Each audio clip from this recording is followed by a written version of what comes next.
Are people overreacting to Purdue's loss against Kentucky on Friday?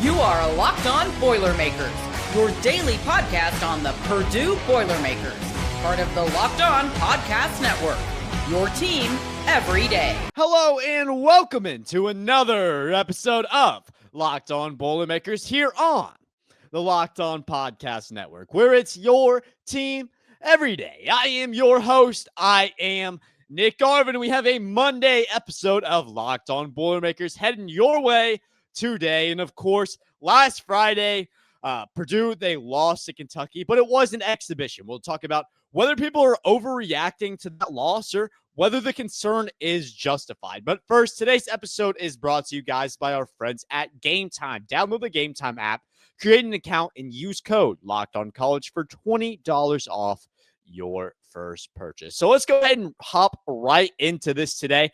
Let's talk it. Kentucky, Purdue. We did a post-game episode on it right after that, and I said that two things can be true. Yes, Matt Painter, he wants to experiment with these lineups at exhibitions, and he did do that. Number one, that is something that did happen. That is a fact. Number two, Kentucky, they came in stronger. They came in more ready. And Purdue, they didn't come in with the same amount of intensity as the Wildcats. Those two things are true. All the credit in the world to Kentucky for how they played against Purdue. However, Purdue did not run out the same lineup that they're going to run out game number one against Evansville. So those are the facts there. But are people overreacting to this loss? Because like I said, it was justified. Kentucky, they outplayed Purdue. I'm not denying that at all. But Purdue has lost 3 exhibitions 3 years in a row. And that's something that people aren't really talking about in terms of putting the context behind this loss for Purdue. Last year, they lost to Creighton. And you can say, well, Purdue's team last year wasn't number one preseason. And yes, but go back to the year before that. That team wasn't ranked number one either, but they were ranked number 3, and they fell in an exhibition to Arkansas. That game, I see a lot of similarities in. That team kept it a little bit closer, brought it to overtime in that exhibition match in 2023. But this one, a lot of the same, where Purdue, they go into this exhibition match, very high expectations going into the season. If you remember that last year was Zach Edey. And just you don't get the win in exhibition, and then everyone's kind of talking, oh, Purdue, are they too high ranked? Oh, Purdue, are they frauds, et cetera, et cetera. You know how that talk is after a exhibition loss. And I don't feel like that's justified, because year after year after year, Matt Painter, he's proved that, yes, these exhibition losses, they do come, but this team's going to be completely different actually going into the season where these games do count.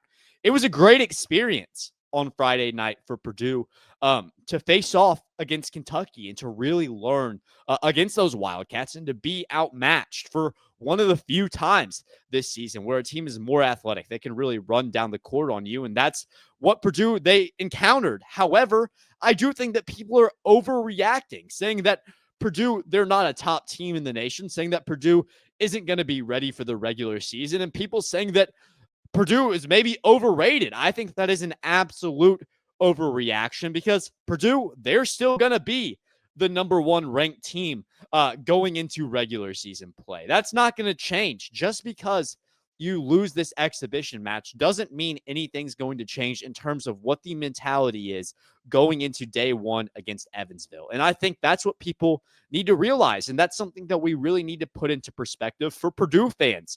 I know it stings. I know that loss stings on Friday, but try to hold it into perspective, because like I said, 3 years in a row now, those exhibition games have been lost in October, but those years have definitely been picked up. Last year wasn't as good as the year before, but if you think about it, a national championship berth against UConn on the year where you lose to Arkansas in an exhibition match. So exhibition matches definitely not telling of where this team is going to go. I don't feel like you can ever say that.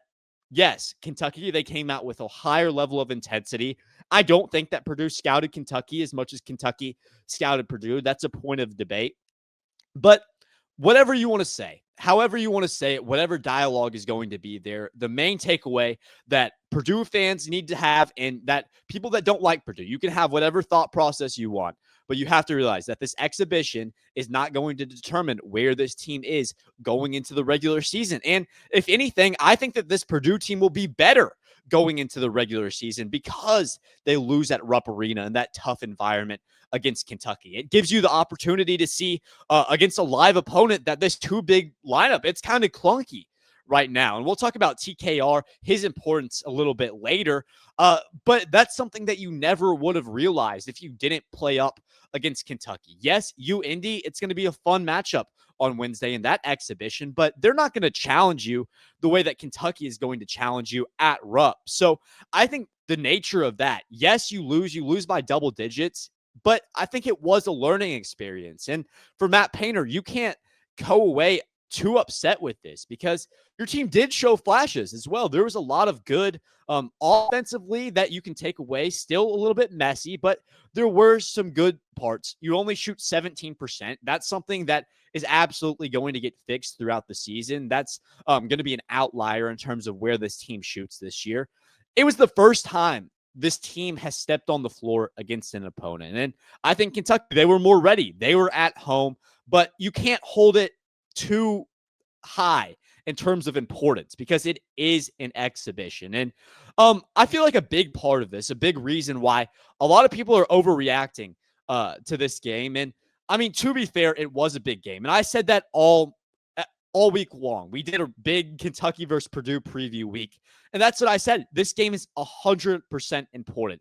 It is important. That was a game that mattered a lot to a lot of people. And if you saw, it didn't feel like an exhibition. That felt like a real competitive basketball game. So that game absolutely did matter. I'm not saying that. However, as much as that game did matter, you still have to factor in what Matt Painter, what he's done in exhibitions in the past and kind of his mentality going into this one. So all I'm saying is that there is context needed to understand how important a loss is. And I don't feel like an exhibition loss on October 24th is that important of a loss against a great Kentucky team. And one more thing I did want to add on to this is something that I kind of put into perspective of why people feel so strongly about exhibition losses nowadays, whereas in the past, these have been going on forever, whereas these secret scrimmages, two good teams have played up against each other in October for years, decades, right? This isn't a new thing in college basketball, but what is a semi-new thing is the television, televising these exhibition games where Kentucky versus Purdue, that was on SEC Network. Anybody can watch that, right? Whereas in the past, some of these games weren't as accessible to the casual viewer to watch these games and then to get that perspective, right? So we see Houston, they lose to Ole Miss, but because that game doesn't get televised, not as many people are talking about Houston, who is a top 3 team in the nation, losing to Ole Miss, whereas Purdue, like I said, they lose to Kentucky, and Kentucky, definitely a better team than Ole Miss. That's a better loss. But of course, people are going to talk about Purdue because that was the game that was televised. Purdue is the number 1 team in the nation, and that's what's going to get the headlines. So, like I said, all I'm saying is with these losses comes context, and we have to establish a level of context behind the loss to really understand what this means. 2 things can absolutely be true. Number 1, Purdue, they came out flat at Rupp. They didn't look as good as Purdue fans expected them to look going into that game. That is true.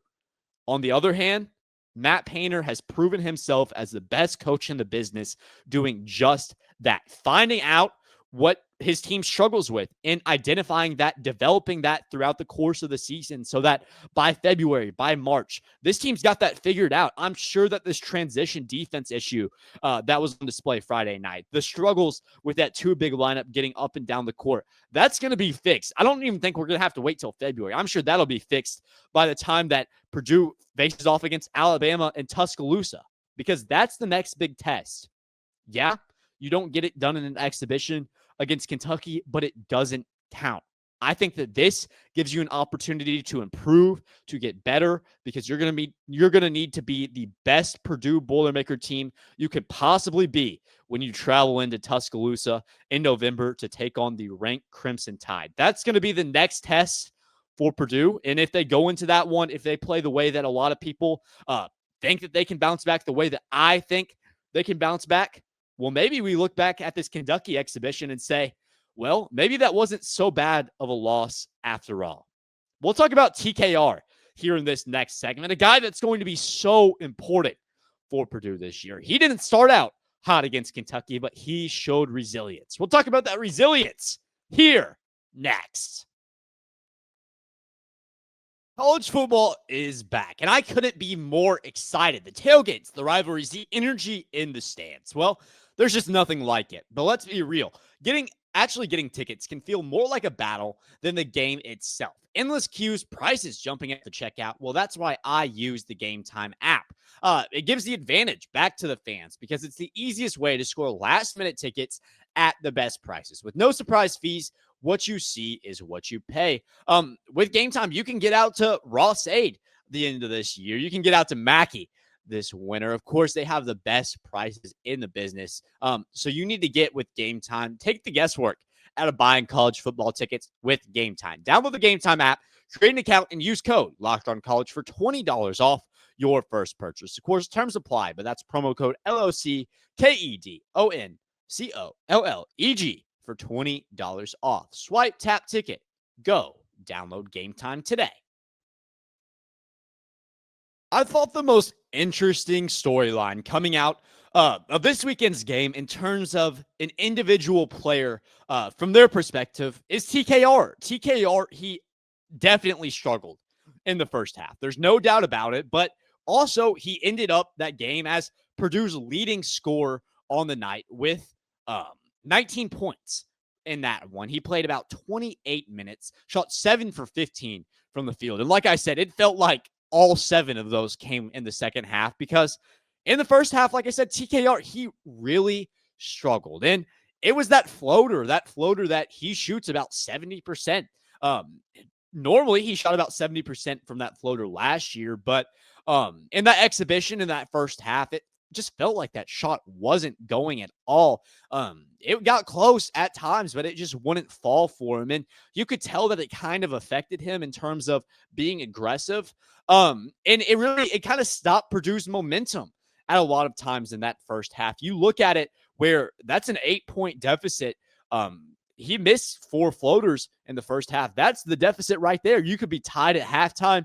It's a whole different ball game. So TKR, he definitely struggled in that first half against Kentucky. And I would say that, honestly, at times he harmed what Purdue was trying to do in terms of getting a flow, getting momentum on the offensive side of the ball. But he did end as Purdue's leading scorer to end the night because he was resilient in the second half. Although Purdue, they weren't able to bounce back, he got it done on the offensive side of the floor. It felt like nobody was able to score for Purdue there for a while in that second half to start, and TKR was the only Boilermaker getting any baskets out there. I feel like that resilience is going to be extremely important for Purdue this year in terms of where they want to go. And you talk about bigs in the nation, not many as talented as TKR from an offensive perspective. You have him back at the power forward spot this year, and you want him to be good. You want him to be consistent, and you want him to be able to make those floaters when they count, because college basketball, it's such a momentum game, and every shot counts in terms of getting back and down the floor. And we saw on those missed floaters, Kentucky, they got back in transition really quick off the rebound. So like missed shots, they get other teams, athletic teams, going quick. And for Purdue, they're not going to be the quickest team this year. So I know we're talking about TKR, but just in general, if you can do your best to get the best look possible to stop teams, that's going to be the success for kind of that transition defense. A lot of that comes back to the 2 big lineup, which we'll talk about. But back to TKR. So he was Purdue's leading scorer. We saw last year he was Purdue's leading scorer. He averaged 20 points. And that was also a big storyline going into this game, how he would operate alongside Clough, alongside Jacobson. And I thought alongside Clough, he was good, but once again, that transition defense, it was just much, much slower. But of course, we keep throwing the term around all the time. Too big lineup. And let me kind of explain that for a second. When we talk about TKR, it's going to come back to that because that's where his importance lies in that too big lineup. Because let's go back. Let's provide that context. Last year, of course, Purdue, they struggle. And TKR, like I said, 20 points per game. He was a guy last year for Purdue. But they struggle in March because they couldn't out-rebound the Cougars defensively inside. And a lot of it comes back down to Jacobson being hurt. Not the best rebounder, but he would have provided something that you didn't have last year. So this year, Purdue, they addressed that. They want to bring back that too big lineup where you're not relying on TKR to be a primary defender, primary rebounder, and you can really utilize him offensively. So, like I said, you bring in a guy like Oscar Clough, and that gives you the opportunity to run that too big lineup. We saw that it was a little bit sluggish. Definitely not there yet. They don't have it all the way figured out yet. But I think that once you do get it figured out, it can be very beneficial for this team because that rebounding, the ability to get yourself possessions. If this team can survive in the half court, if they can get it done in the half court, and I feel like if this team can really dictate that, I feel like that's where this team is going to win their games, dictating that we want to play in the half court with Braden Smith. We want to get our looks. And then if we miss, well, we got Oscar Clough on the inside. We got TKR who can make his own look. There are so many more opportunities in the half court for the offense of Purdue, and they're the number one Ken Palm offense for a reason. It comes back to that. But where the struggles arise is that transition defense. So once again, that's what the exhibition's for. But it's going to take some time to kind of figure out, yeah, you tweak this. Well, what happens as the effect? Because there's always a cause and effect. That's in life, but it's also in college basketball. You get more rebounding, well, that jeopardizes your transition defense a little bit. You get more shooting, well, that jeopardizes your rebounding. It just depends. There's always a cause and effect. There's always something you can tweak. And thankfully for Purdue, they have the best coach at doing that in the nation, and Coach Matt Painter. I think that he's definitely going to get his best out of TKR this year. And the final point I want to hit on here when we talk about TKR, his importance before we shift over to football to end off this episode is in terms of TKR, we talk a lot about that National Player of the Year award, how Braden Smith, he's the favorite, but TKR, when you talk about what the voters look for, they've voted for a forward every year since 2018. TKR, that's kind of that role, that offensive forward, that's what the voters like. So he may be a little bit underrated in that conversation, and I think that he's really going to jump out as Purdue's leading scorer this year. In the past, between him, Braden Smith, but with Braden Smith really evolving as a playmaker, and we saw bits and pieces of that in the exhibition. Kentucky did a pretty good job at managing Braden Smith. I think that TKR is really going to explode as Purdue's number one option. And when I say that, it may be a little bit interesting because number one option, yeah, you have so many good players. Why is that TKR? Well, I think he benefits you as his ability to score the ball very consistently. When he can find that level of consistency, it gives Braden Smith an ability to find that next evolution of himself at that point guard position and being an even better playmaker than he was last year, which is insane to say, but that's the reality of the situation. He is a better playmaker this year, and it's a credit to who TKR is, his ability to get it done on the offensive side of the floor. So I really think that TKR, he breaks out as Purdue's leading scorer this year. I think that he's the number one guy in terms of getting it done, getting the ball in the hoop. And I think that if he can find consistency that he didn't have against Kentucky, well, I think that a lot of teams are going to have trouble guarding Purdue's front court. I think that's going to be a key theme throughout the year. Definitely a lot to get figured out surrounding that two big lineup, whether that be TKR and Clough or him and Jacobson. But that's why you play exhibitions. That's why you get stuff figured out in October, because these big games in November and in December, those games are going to count. These wins are going to start to matter. And for Purdue, you have a lot of opportunity when you have TKR on the floor. We'll talk about Purdue football here in the next segment. And honestly, I don't know, because I'm having to bite my tongue a little bit. I was really optimistic about where this program was going into this year. Some struggles. I'm not out on Odom. Let's talk about it. We'll have that here next.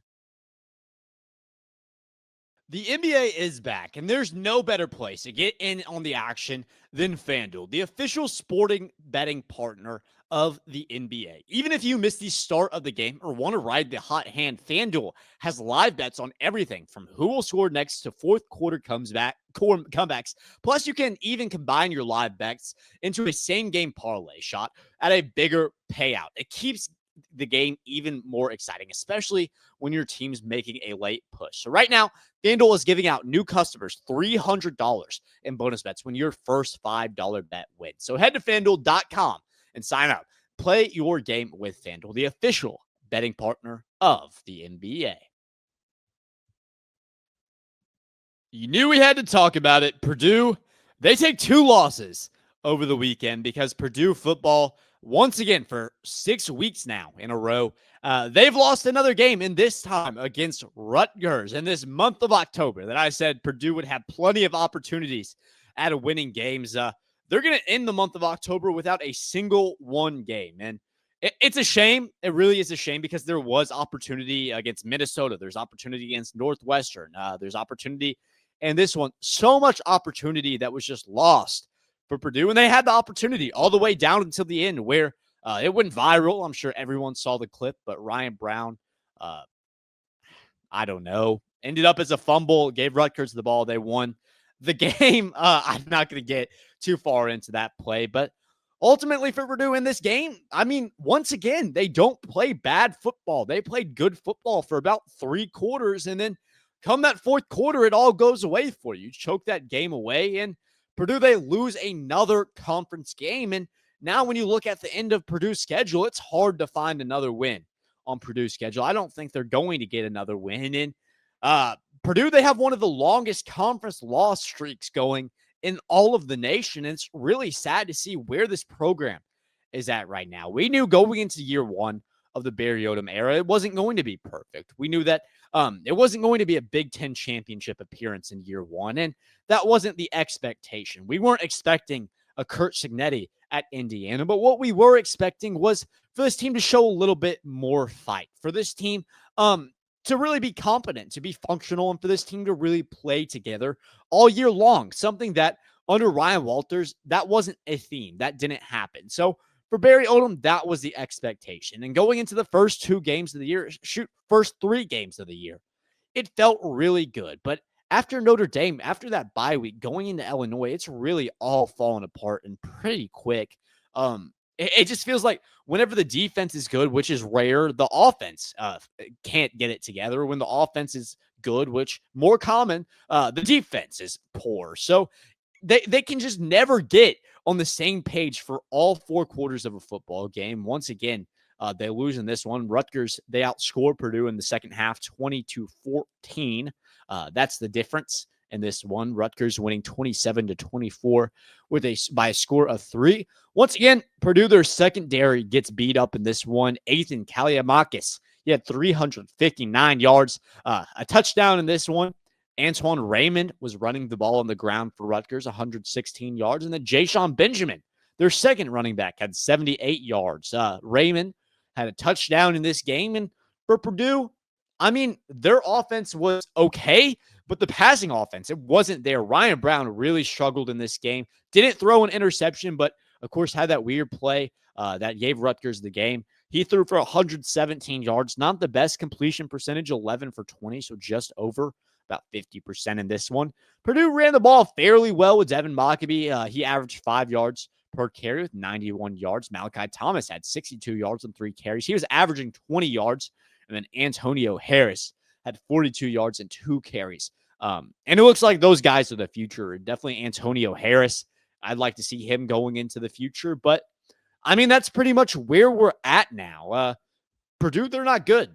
They're not a good football team this year. They're not even close to being a good football team this year. And I don't know what we really have to be excited about for Purdue the rest of this year. They're going to end off the season 2-10, winless and conference play. And then what do you really have excited going into next year, because that was kind of the hope for this year, was that you'd find something to be excited about going into next year. And at times to start the season, it looked like that may be Ryan Brown, that maybe this guy's the future quarterback, this young redshirt sophomore that was really throwing the ball all over the place the first couple of weeks. That hype has kind of died down. Ryan Brown, the hype around him has died down, and he hasn't been playing good football the past couple of weeks. Malachi Singleton, we don't know about him. He hasn't played outside of last week where, so. I don't know. I really don't know where we go from here. I mean, hopefully you get one of those guys back and you can develop them all off season long. I don't know which one, but I feel like one of those guys really needs an opportunity. If you're not going to utilize both of them, let one get free. But keep one of those guys. It's not all bad. I don't think Ryan Brown or Malachi Singleton is the worst quarterback in the conference, and I think that those guys are young.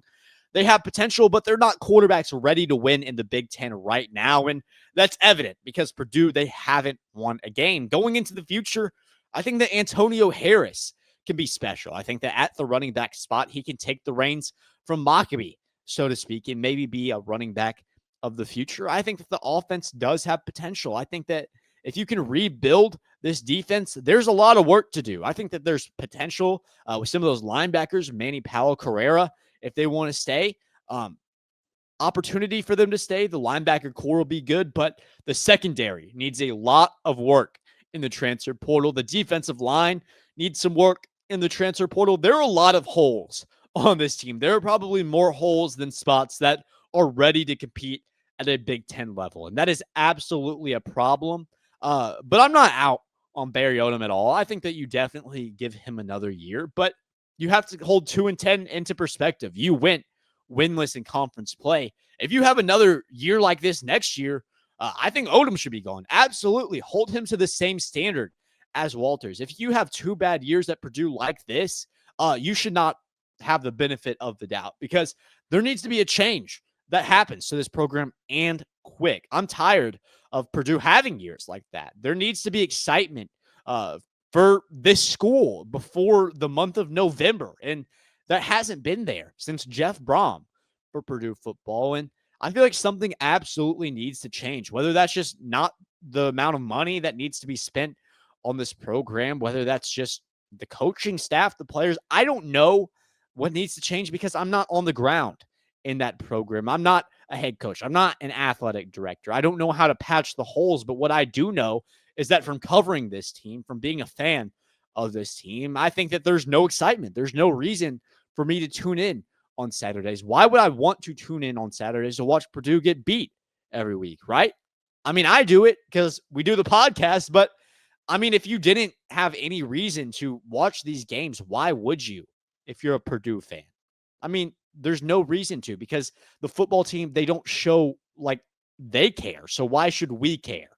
If that makes sense. That's kind of the point that we're in right now with Purdue football. And it is really sad because there's a lot to love. Ross said, lovely, amazing environment when the team's good. Even an amazing environment earlier in the year when the team seemed like it may be good, but not good. There's so much that went wrong this year for Purdue football. And it's just sad because there were so many expectations. But that's life. That's college football. And that's the state of where this football program is right now. But of course, changes need to be made if changes are going to happen. And of course, you go into this year, you give Odom another chance. I hope he turns it around. I really do, because college football is better when Purdue football is good. And I just want to say I really appreciate you guys tuning in today as we wrap up here on this Monday episode of Locked on Boilermakers. If you guys are just now catching us, we're right into basketball season now. So make sure to like, subscribe, and comment. It helps us out a ton. We're daily here on Locked on Boilermakers, something very rare and something very unique to us. We really appreciate all the support, and we want to keep that daily content coming. Thank you guys for making Locked on Boilermakers your first listen today. For your second listen, try checking out Locked on Big Ten. It's the most exciting conference in college sports, and Craig Sheeman breaks that down from the rivalries to the championships and every game in between. Find Locked on Big Ten on YouTube or wherever you listen to podcasts. Part of the Locked On Podcast Network. Of course, it's your team every day. Thank you guys once again. And of course, boiler up, hammer down.